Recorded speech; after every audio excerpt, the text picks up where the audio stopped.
അസ്സലാമു അലൈക്കും വറഹ്മത്തുള്ളാഹി വബറകാതുഹു. റുക്കിയ ഉമ്മയെ കാണാതായിട്ട് ഇന്നത്തേക്ക് 21 ദിവസത്തോളം കഴിഞ്ഞു. ഒരു വെള്ളിയാഴ്ച ഉച്ചയ്ക്ക് ശേഷമാണ് ഉമ്മയെ കാണാതായത്. നമ്മുടെ ചാനൽ കൂടി 3-4 വീഡിയോകൾ ചെയ്തിട്ടുണ്ടായിരുന്നു. അതുമായി ബന്ധപ്പെട്ട് ഒരുപാട് ആളുകൾ റുക്കിയ ഉമ്മയുടെ വിശേഷം എന്തായി, കണ്ടെത്തിയോ, അവർക്ക് വേണ്ടി ഒരുപാട് ആളുകൾ പ്രാർത്ഥിക്കുന്നുണ്ട്, അപ്പോൾ എന്തൊക്കെ ആയി എന്നൊക്കെ ചോദിച്ചുകൊണ്ട് ഒരുപാട് കമൻറ്റുകൾ കാണാൻ സാധിച്ചു. അതിൻ്റെ അടിസ്ഥാനത്തിൽ റുക്കിയ ഉമ്മയുടെ മകനായ യാസറിന് ഞാൻ വിളിച്ചിട്ടുണ്ടായിരുന്നു. അപ്പോൾ ഒരുപാട് കാര്യങ്ങൾ എന്നോട് പറഞ്ഞു. നമുക്കത് എന്തൊക്കെയാണ് യാസർ പറഞ്ഞത് എന്ന് ആ യാസറിൻ്റെ വോയിസിലൂടെ തന്നെ നമുക്ക് കേൾക്കാം. എന്തൊക്കെയുണ്ട് യാസർ വിശേഷം? നല്ലത് തന്നെ. അതെ, എന്താ പള്ളിയിലായിരുന്നോ? പള്ളിയിൽ പോയൊക്കെയായിരുന്നോ? ഞാന് പുറത്തു പോയതായിരുന്നു. അതെ, ഫോൺ ഇവിടെ വീട്ടിൽ വെച്ചിട്ട്. അതെ. പിന്നെ നമ്മളെ ചാനലിൽ ഒരുപാട് ആളുകൾ ഇങ്ങനെ ചോദിക്കുന്നുണ്ട്, എന്തായി റുക്കിയ ഉമ്മയുടെ കാര്യം, എന്തായി? ഒരു അങ്ങനെ പുതിയതായിട്ടൊന്നും വിവരം കിട്ടിയിട്ടില്ല അല്ലേ? കണ്ടിട്ടുമില്ല. അപ്പോ ഇവരൊക്കെ എന്ത് പറയുന്നു? ആര്? ഇക്കമാരൊക്കെ എന്ത് പറയുന്നു? എന്ത് പറയാനാ, അതെ, ടെൻഷനിലാണ്. അതെ. മറ്റേ സലീംക്കയും മറ്റേ മൊമ്മക്കൊക്കെ എന്ത് പറയുന്നു? സലീംക്ക, മൊമ്മക്ക, മറ്റേ അൻവർ സാദത്തൊക്കെ എന്ത് പറയുന്നു? ഇങ്ങനെ തന്നെ ടെൻഷനിലാണല്ലോ?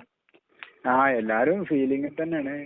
അതെ, കണ്ടു കേട്ട് വിവരം അറിയണ വരെ ടെൻഷൻ തന്നെയല്ലേ. പിന്നെ ഇപ്പൊ വല്ല ഊർജിതമായിട്ട് വല്ലതും അന്വേഷണത്തിലേക്ക് എത്തിയിട്ടുണ്ട്? ഒന്നില്ലെങ്കിൽ ഈ ഏർവാടി പോയി അന്വേഷിക്കാൻ, പോയി അന്വേഷിക്കാൻ, മറ്റുള്ളവർ അന്വേഷിക്കുന്ന പോലല്ല ഞാൻ ഉദ്ദേശിച്ചത്. ഇപ്പൊ മക്കള് തന്നെ അല്ല, ഞാൻ ചോദിക്കുന്നത് അതല്ല. ഒന്നുകൂടി വെറുതെ ജസ്റ്റ് പോയിട്ടൊന്ന് നമ്മളെ ഇഷ്ടത്തിനൊന്നും അന്വേഷിച്ച് അങ്ങനെ ഒന്നും ആയിട്ടില്ല അല്ല, നോക്കിയിട്ടില്ല? ഇല്ല, അത് തമിഴ് സ്ത്രീയാണ്. പിന്നെ നമ്മൾ അങ്ങോട്ട് പോയിട്ട് കാര്യമില്ലല്ലോ. അത് അവിടെ കമ്മിറ്റി തന്നെ തീരുമാനിച്ചതാണ്. ഓർക്ക് തന്നെ അറിയാം സ്ത്രീ തമിഴ് സ്ത്രീയാണെന്നുള്ളത്. അതന്ന് പറഞ്ഞല്ലോ മരണപ്പെട്ടത് അല്ലേ? അത് ഓരോ ഉറപ്പ് വരുത്തിയതാണ്. പിന്നെ നമ്മൾ അവിടെ പോകേണ്ട ആവശ്യമില്ലല്ലോ. അവിടെ 2 ആളുണ്ട് അന്വേഷിക്കാൻ വേണ്ടി അല്ലേ? പിന്നെ അത് വിളിച്ച സ്ത്രീനോട് തന്നെ ഓര് പറഞ്ഞു. പിന്നെ ഇപ്പൊ ഇവിടെ നേരം എവിടെയെങ്കിലും വിളിച്ചു? ഷൊർണൂരിന്നുള്ളത് അത് പിന്നെ ഏതായാലും ഓര് അവിടെ പോയി കണ്ടതാണ്. അതും അതല്ല. വാപ്പ എന്ത് പറയുന്നു? പിന്നെ ആരും വിളിച്ചിട്ടൊന്നുമില്ല അല്ലേ? വാപ്പ എന്ത് പറയുന്നു? വാപ്പ എന്താ പറയാ? അതെ, പിന്നെ പ്രായമായ ആളല്ലേ. അതെ, അസുഖങ്ങളും ഉണ്ട്. അതെ. പിന്നെ ഇവരൊക്കെ മക്കളൊക്കെ ഇങ്ങനെ വരുമ്പോ, പേരക്കുട്ടികളൊക്കെ വരുമ്പോ അപ്പൊ അതൊക്കെ മറക്കും. അങ്ങനെ നിക്കണല്ലേ. പിന്നെ ഇപ്പൊ അല്ല എവിടെ പോയി അന്വേഷിക്കൂലേ? ഇപ്പൊ അല്ല ഇങ്ങനെ ഒന്നും അറിയുന്നില്ല. എന്താണ് അല്ല ഒരു ഇതില്ലാണ്ടേ എന്ത് ചെയ്യാന്നുള്ള? മിക്കവാറും ഓട്ടോയില് പോയതാവും.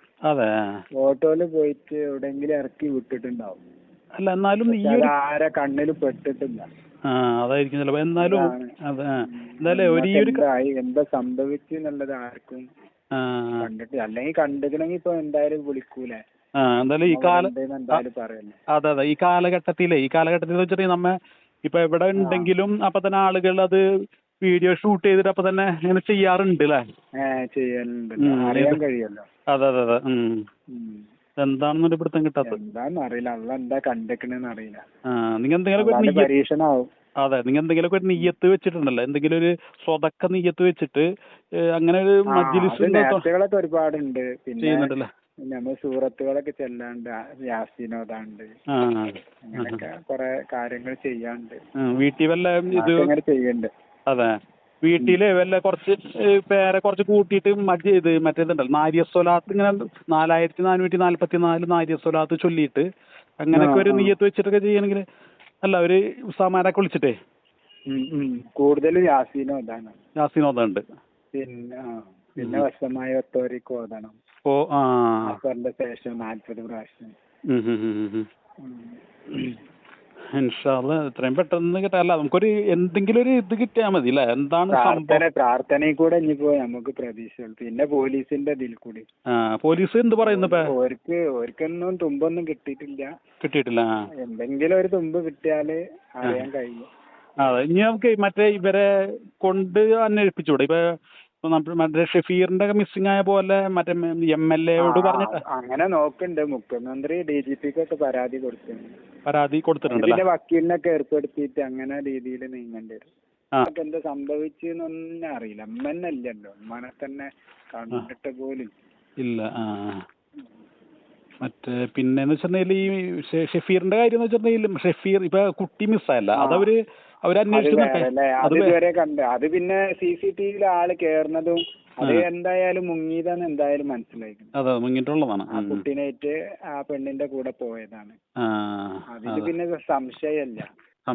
ഇല്ലില്ല, അവരെ കണ്ടെത്തേണ്ട കാര്യമാണ്. നമ്മള് ഉമ്മാന്റത് എന്താണ് എങ്ങനെയാണ് ഒന്നും അറിയാൻ ഒരു ചെറിയ ക്ലൂ പോലും.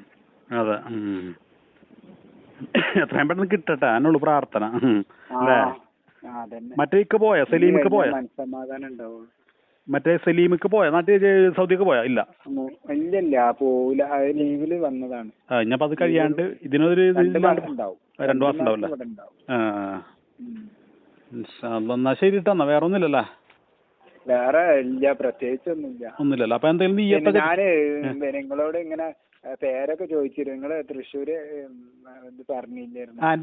എന്റെ വീട് കൊടുങ്ങല്ലൂരാണ് വീട്. തൃശ്ശൂർ ജില്ലയിൽ കൊടുങ്ങല്ലൂർ നസീർന്നാണ് എന്റെ വീട്. ഞാൻ വിളിക്കാന്ന് വെച്ചിട്ടുണ്ടെങ്കിൽ ഞാൻ ഇടയ്ക്ക് വിളിക്കുന്നത് എനിക്കൊരു ചാനലുണ്ട്, യൂട്യൂബ് ചാനലുണ്ട്. അതാണ് ഞാൻ ചോദിക്കുന്നത്, നിങ്ങള് വ്ളോഗർ ആണല്ലേ? അതെ, അപ്പൊ ഞാനപ്പോ അത് നിങ്ങളെ കുറെ സംഭവങ്ങൾ ഞാൻ ഈ ഉമ്മ പോയതിനു ശേഷം ഒരുപാട് വീഡിയോകൾ ഞാൻ ചെയ്തിട്ടുണ്ട്. അപ്പൊ പല ആളുകളും ചോദിക്കാറുണ്ട്. പോലെ എനിക്ക് വിളിക്കലുണ്ട്. ഇവിടെ പ്രശാന്ത് എന്ന് പറഞ്ഞിട്ട് ഒരാളുണ്ട്. പ്രശാന്ത്. പ്രശാന്ത് എന്നും വിളിക്കും. വിവരങ്ങളാണ്. പിന്നെ ഫൈസൽ ബ്ലോഗർ ഉണ്ട്, ഓനിന്റെ കൂടെ പഠിച്ചാണ്. അതെ, അപ്പൊ ഞാനിപ്പോ അറിയില്ല, കോട്ടക്കൽ ഫൈസൽ കോട്ടക്കൽ എനിക്കറിയാം. ഓനും ഒന്നിച്ച് ഇവിടെ കോളേജ് PSM ഒന്നിച്ച് പഠിച്ചു. അതെ, ഉണ്ടായിരുന്നല്ലോ. പിന്നെ വിളിക്കലല്ലോ, എനിക്ക് പിന്നെ എന്റെ അവസ്ഥ അറിയാം. ഞാനപ്പോ വെച്ചിട്ടുണ്ടെങ്കിൽ ഒരുപാട് അറിയും ചെയ്യും. അപ്പൊ ഒരുപാട് ആളുകളും ചോദിക്കാറ് ഉമ്മാടെ വിവരെന്തായി, കമന്റുകൾ ഒരുപാട് ഉണ്ടാവാറുണ്ട്. എവിടെ എന്തായി എന്നൊക്കെ ചോദിച്ചിട്ടേ. എന്തായാലും ചോദിക്കൂ. വയസ്സായ ആൾക്കാരൊക്കെ ഒരുപാട് എന്തായാലും ചോദിക്കും. എല്ലാവർക്കും വീട്ടിൽ ചെല്ലുമ്പോഴേ ഉമ്മമാര് ചോദിക്കാണ് എന്തായി, സ്ഥിതി എന്താണ് അറിഞ്ഞാന്ന് ചോദിക്കാണ് മക്കളോട്. ഇങ്ങനെ അറിയാനുള്ള ഒരു ആകാംക്ഷ ഉണ്ടാവും. കിട്ടിയാലേ മതി എന്നുള്ള ഒരു പ്രാർത്ഥന ഉണ്ടാവും വരെ. അതെ, ഇൻഷാ അല്ലാ നമ്മൾ ദുആ ചെയ്യുന്നത് എത്രയും പെട്ടെന്ന് കിട്ടട്ടെ. എന്നൊക്കെ വെള്ളിയാഴ്ച കിട്ടട്ടെ, എങ്ങനെങ്കിലും അറിഞ്ഞു കിട്ടിയ. അതെ, ഞാനേ അപ്പൊ ഈ ഒരു വോയിസ് ഞാൻ ഇതിൽ ഇടുന്നോണ്ട് കുഴപ്പമുണ്ടോ? എങ്ങനെ? ഈ നമ്മ പറഞ്ഞ സംസാരങ്ങളുണ്ടല്ലോ, കുഴപ്പമൊന്നുമില്ല. ഓക്കെ. ഞാനപ്പോ ആളുകൾക്ക് എന്താണെന്ന് അറിയാൻ വേണ്ടിട്ട് ഒരു ജിജ്ഞാസ ഉണ്ട്. എന്താണ് ഒരു സമാധാനത്തിന് വേണ്ടിയിരുന്നു അവർക്ക്. ശരി ട്ടാ. ഓക്കെ, അസ്സലാമു അലൈക്കും. വലൈക്കും സലാം.